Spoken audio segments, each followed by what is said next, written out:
नमस्कार, आप देख रहे हैं ब्रेकिंग नाउ और मैं हूं आपके साथ परवीन शेख। इस वक्त की बड़ी खबर यूपी से आ रही है। यूपी के संभल में हालात काफी नाजुक बने हुए हैं। वहां पर जिस तरह से शाही जामा मस्जिद पर सर्वे टीम पहुंची, उसके बाद 2 घंटे तक मस्जिद का सर्वे किया गया, लेकिन अचानक वहां पर पत्थरबाजी शुरू हो गई, पुलिस पर पथराव किया गया। उसके बाद पुलिस को भी वहां पर मोर्चा संभालना पड़ा और जो पत्थरबाज थे उनके ऊपर भी यहां पर लाठीचार्ज किया गया है, आंसू गैस के गोले छोड़े गए। हालात काफी तनावपूर्ण बने हुए हैं, लेकिन इसमें सबसे बड़ा सवाल यह खड़ा हो रहा है कि अचानक ऐसा क्या हो गया कि यहां पर लोग पत्थरबाजी पर उतर आए। माहौल शांत था, तो क्या इसके पीछे एक बड़ी साजिश है? कई और भी सवाल खड़े हो रहे हैं और इसी पर ज्यादा अपडेट के लिए चलिए मेरे साथ जुड़ चुके हैं मेरे सहयोगी अखिलेश।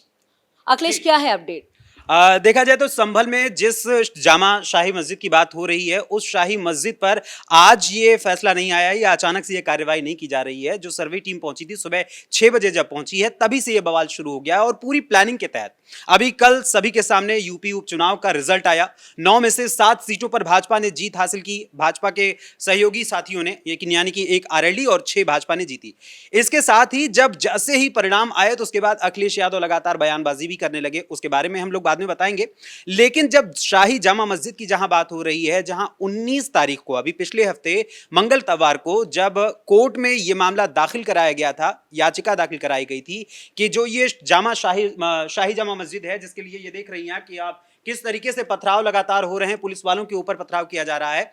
यहां पर यह दावा किया गया था कि 1529 में जब बाबर यहां पर मौजूद था तो उसने श्री हरिहर मंदिर को तुड़वा दिया था और उस मंदिर के अवशेषों पर उसने शाही जामा मस्जिद को तैयार करवाया था। यह हिंदू पक्ष का कहना है और इसके लिए विष्णु शंकर जो हैं, जो सुप्रीम कोर्ट के जाने माने वकील हैं, वो हिंदू पक्ष की ओर से अपनी बात रख रहे हैं। वहीं जब यह शाही जामा मस्जिद की बात सामने आई थी तो इसको लेकर हिंदू पक्ष ने जब अपना मामला दाखिल कर दिया तो 19 तारीख को सर्वे हुआ। 19 तारीख को भी भीड़ को जुटाने की कोशिश की गई, लेकिन वो मामला सफल नहीं हो पाया था एक साजिश के तहत। वहीं जब बात की गई 22 तारीख को, जब शुक्रवार का दिन था, यानी कि जब जुम्मे की नमाज पढ़ी जानी थी, तो उस दौरान बहुत ही साजिश के तहत हजारों की संख्या में वहां पर मुसलमानों को इकट्ठा किया गया था और शाही जामा मस्जिद में मुसलमानों को इकट्ठा करके वहां पर नमाज अदा करने को कहा गया था। उसके पीछे का उद्देश्य मात्र इतना था कि किसी तरीके से इस मस्जिद में आने वाले समय में हम कुछ ऐसी रणनीति बना सकें जिसके तहत ऐसा बवाल खड़ा हो सके जो आज सुबह से वहां पर संभल में दिखाई दे रहा है। और साथ ही आपको बता दूं कि जो संभल के इस समय वर्तमान में सांसद महोदय हैं सपा के, तो उन्होंने भी इस मामले में, चूंकि वो खुद भी सांसद जियाउर रहमान जो हैं, वो इस जामा मस्जिद के जो कमेटी है उसके भी हिस्से में हैं, यानी कि मेंबर हैं, बिल्कुल। तो उनके पिता, यानी कि जो उनके पिता हैं ममलुक उर रहमान बर्क, उनके साथ साथ मिला के 32 से 34 लोगों पर 10 लाख रुपए का मुचलका लगाकर उन्हें पाबंद किया गया था पुलिस की ओर से, क्योंकि पुलिस को संदेह था कि कहीं ना कहीं कोई ना कोई ऐसा बवाल हो सकता है। और यह काम हुआ था शुक्रवार को, यानी 22 तारीख को, और आज है 24 तारीख। और आप सोचिए कि जिस तरीके से यह साजिश की गई है, उस साजिश के तहत साफ तौर पर है कि कहीं ना कहीं जो चुनाव परिणाम आए, जहां पर बटेंगे तो कटेंगे का नारा चला है, तो उसके खिलाफ एक तरीके से यह प्रयास भी किया जा रहा है कि कहीं ना कहीं अपना गुस्सा जाहिर किया जाए। अखिलेश, क्या अभी तक कोई प्रशासन की तरफ से यहाँ पर सफाई दी गई है या बताया गया है कि ये क्या इसके पीछे साजिश हो सकती है, कौन लोग हो सकते हैं? जी बिल्कुल, पुलिस का कहना है कि यहाँ पर जो संभल में लोग आए थे दर्जनों की संख्या में, जिन्होंने सबसे ज्यादा वहां पर पत्थरबाजी की, उसके बाद आगजनी की, जिसको कंट्रोल करने के लिए पुलिस को हल्के बल प्रयोग की भी जरूरत पड़ी और साथ ही साथ आंसू गैस के गोले भी छोड़ने पड़े। उसके लिए पुलिस का कहना है कि ये लोग संभल के नहीं थे, बल्कि इनको बाहर से बुलाया गया था। यानी कि संभल के स्थानीय मुसलमान ऐसा नहीं चाहते हैं। वो किसी भी परिस्थिति में अपने आसपास के माहौल में या अपने आस पड़ोस के लोगों के जहन में कहीं भी कोई भय का माहौल या किसी भी प्रकार के नफरत के माहौल को पैदा करने की कोशिश नहीं कर रहे हैं। लेकिन कुछ लोगों ने जानबूझकर साजिश के तौर पर बाहर से लोगों को बुलवाया और पूरी तरीके से उन्होंने यहां पर बवाल किया। और पूरी प्लानिंग। संभल की अगर बात की जाए तो संभल का जो जातीय समीकरण है वो क्या है, वहां पे कितने फीसदी मुसलमान हैं, और इस शाही मस्जिद का आपने हमें बैकग्राउंड भी बताया, लेकिन अब इसको लेकर इतना विवाद क्यों? देखिए वहां पर विवाद मैंने आपको पहले भी बताया कि ऐसा दावा किया जा रहा है हिंदू पक्ष की ओर से कि 1529 में यहां पर बाबर ने श्री हरिहर मंदिर को तोड़ दिया था। उसकी उसी के अवशेषों पर, यानी कि जैसे राम मंदिर की जब बात हो रही थी तो बाबरी मस्जिद का जब जिक्र किया गया था तो भी ये कहा गया था कि राम मंदिर को तोड़कर उसके अवशेषों पर बाबरी मस्जिद को खड़ा किया गया था। और उसी तरीके से यहां पर भी यह दावा किया जा रहा है और कई बार सर्वे हो चुका है।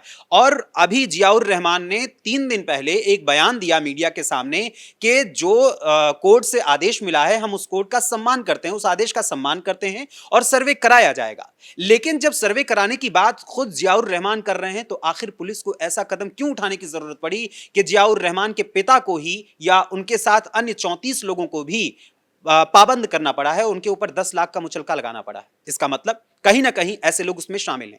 इसके अलावा एक और मैं जिक्र करना चाहूंगा, मौलाना तौकीर रजा का बयान भी सामने आया है। तौकीर रजा का कहना है कि एक साजिश के तहत सर्वे कराए जा रहे हैं मस्जिदों के और एक झुंड में कराया जा रहा है।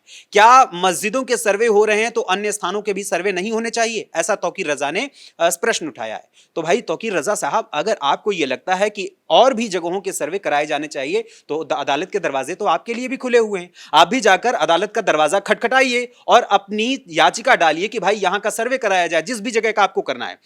भाई जब ये देश संविधान से चलता है, शरिया कानून से नहीं चलता है कि जो बार बार ढोल पीटते रहते हैं। बिल्कुल सही कहा आपने। लेकिन अखिलेश, ये सिर्फ तौकीर रजा की बात नहीं है, हम और भी कई मौलानाओं की देखें या ओवैसी की खास तौर से बात करें। ओवैसी जब भी मोदी पर निशाना साधते हैं तो उनका यही होता है कि यहाँ पर खास तौर से मुस्लिमों की जमीनों को वक्फ बोर्ड को लेकर जब भी बयान आता है तो वो ये कहते हैं कि मस्जिदों को गिराया जाएगा। ये तो बस शुरुआत है। देखिए ये अपने लिए सिर्फ इस्तेमाल करना है मुसलमानों को। जाहिर तौर पर कभी भी मुसलमानों को ये नहीं बताया जाता कि वो कितने हिस्सों में बटे हुए हैं और किन मुसलमानों के लिए जब बात उठी थी काफी समय पहले 90 के दशक में, और ये बात कही गई थी कि जो पसमानदा मुसलमान हैं वो सबसे पिछड़े हुए हैं, उन मुसलमानों को आगे बढ़ाने के लिए कभी बात नहीं करते, चाहे तौकीर रजा हो या फिर ओवैसी हो या उनके जैसे और भी मौलाना हो, मुफ्ती हो या और भी जो लोग हैं, वो अपनी बात कभी ये नहीं कहते कि मुसलमानों को आगे बढ़ाना है। उन्हें तो सिर्फ और सिर्फ अपने वोट के तौर पर उन मुसलमानों का इस्तेमाल करना है जो इन मौलानाओं की बातों पर पूरी तरीके से अमल करते हुए एक आवाज पर उनके अपने जीवन को भी कुर्बान करने को तैयार रहते हैं। उन्हीं मुसलमानों की परिस्थिति यह है कि जो पढ़ लिख गए वो तो आगे बढ़ गए, लेकिन जो पढ़े लिखे नहीं रहे उनको इस तरीके से इस्तेमाल किया जाता है या इस तरीके की सलाह दी जाती है कि आपको इन नियमों का पालन करना है। अभी बरेलवी जो हैं, मौलाना बरेलवी, उनका भी एक बयान सामने आया था। उन्होंने महिलाओं के ऊपर एक बयान दिया कि महिलाएं किस तरीके से पर्दे में रहें। महिलाएं, उन्होंने उनके अनुसार महिलाएं घर की सजावट का सामान है। सामान समझने बैठा है क्या? इस देश में महिलाओं को समझा जाता है कि वो देवी के समान है, यानी कि वो सम्मान देने लायक हैं और यही कहा जाता अखिलेश, है कि अब जनते रमनते तत्र देवता। और अच्छा, एक चीज मैं आपको यहां पर और बता देना चाहता हूं कि पुलिस ने अभी तक इस पूरे मामले में, इस आगजनी और जो पत्थरबाजी हुई है उस मामले में 6 लोगों को हिरासत में लिया हुआ है और आगे की कार्रवाई की जा रही है और सर्वे की जो टीम है वो पूरी तरीके से अंदर अभी सर्वे कर रही है। अखिलेश, क्या लगता है, क्या इसके पीछे समाजवादी पार्टी का हाथ हो सकता है? नहीं, इस तरीके से किसी पर आरोप नहीं लगाया जा सकता है। लेकिन हाँ, अखिलेश यादव जी का ये बयान सामने आया है कि ये जो अभी कुछ हो रहा है संभल में वो जानबूझकर कराया जा रहा है और प्रशासन को ये इशारा दिया गया है कि आप ऐसा करिए शासन के आदेश पर, यानी कि अप्रत्यक्ष रूप से वो सीधे तौर पर सीएम योगी पर यह आरोप लगा रहे हैं अखिलेश यादव कि आप जो भी इस समय हो रहा है वो जो कुछ भी कराया जा रहा है वो सीएम योगी के आदेश पर हो रहा है, भाजपा सरकार के आदेश पर हो रहा है। लेकिन हाँ, ये मैं नहीं कहूंगा कि हाँ ये सपा सरकार के निर्देश पर हो रहा है, क्योंकि ये कहना कदाचित उचित नहीं होगा। इसका काम प्रशासन का है, पुलिस प्रशासन का है कि इसके पीछे कौन लोग दोषी हैं उनका पता लगाएं और उनके ऊपर उचित कार्रवाई की जाए। और एक चीज और, जिस तरीके से आप तस्वीरें इस समय देख रहे हैं कि वहां पर साफ तौर पर यह जाहिर हो रहा है कि ये पूरी तरीके से लगातार ये प्रयास कर रहे हैं लोग कि यहां पर किसी भी प्रकार से पूरी तरीके से, ये देखिए, आप देखिए एक बार कैमरे पे, मैं चाहूंगा ये दिखाइए कि ये किस तरीके से अलग अलग जगहों से पत्थर ला रहे हैं और मस्जिद के पास जो निर्माण हो रहे थे, आसपास जो कुछ भी बिल्डिंगें बन रही थी, उन जगहों से उठाकर दीवारों को तोड़ कर ईंट पत्थर इकट्ठे किए गए थे, बोरों में भर भर के लाया गया था और इस साजिश के तहत पुलिस वालों पर जबरन पत्थर बरसाए जा रहे थे और सर्वे टीम पर भी पत्थर बरसाए गए थे। यहां तक कि मीडिया के जो बंद वहां पर इस मामले की कवरेज कर रहे थे उनके ऊपर भी पत्थर बरसाने की कोशिश की गई कि ये सच कहीं ना कहीं बाहर ना आ जाए, लोगों को ये ना पता चल जाए कि किसी साजिश के तहत ये हो रहा है। और पुलिस का साफ तौर पर कहना है कि ये काम संभल के लोगों ने नहीं किया, बल्कि संभल में बाहर से बुलाए गए लोगों ने ऐसा काम किया है, जिसमें अभी तक 6 लोगों को पुलिस ने हिरासत में लिया है और इसके अलावा अन्य कार्रवाई भी की जा रही है। चलिए, इस तमाम जानकारी के लिए बहुत बहुत धन्यवाद। और जैसे जैसे इस पर अपडेट आता रहेगा हम आपको देते रहेंगे। संभल में फिलहाल हालात जो है वो तनावपूर्ण बने हुए हैं, लेकिन पुलिस ने भी मोर्चा संभाल लिया है। साथ ही साथ जांच के आदेश दे दिए गए हैं कि इस पूरे विवाद के पीछे किन लोगों का हाथ है, किसने इसे अंजाम दिया है और कौन लोग इसके पीछे हो सकते हैं, ये तो जांच के बाद ही साफ हो पाएगा। लेकिन संभल में जो हालात बने हुए हैं उसने यहाँ पर कई सवाल जरूर खड़े कर दिए हैं। कैमरामैन रवि के साथ मैं परवीन शेख, कैपिटल टीवी।